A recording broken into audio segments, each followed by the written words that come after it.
Hi, it's Teacher Bonnie with the topic, my favorite food. So, for this video, we are going to talk about... Now, Teacher Bonnie loves Korean barbecue. Like in the last video, I said tonight I'm gonna have some Korean barbecue, yeah.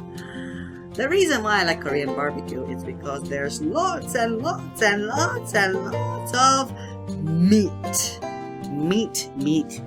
I love meat. Do you?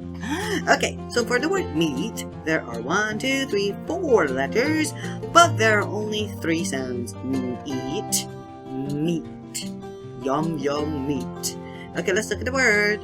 There is Munching Mike, Mr. E, Mr. A, and Talking Tess. Okay, easy peasy lemon squeezy, yeah? So it's just EA over here. Now, EA is Go Out Walking story. The first man does the talking and says his name.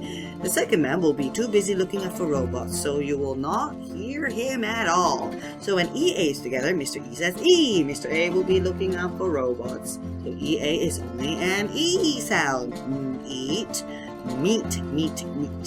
Yum, yum, meat. Okay, it's your turn to spell the word.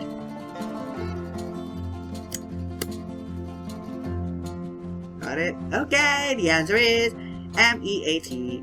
M-E-A-T. See ya. Meat.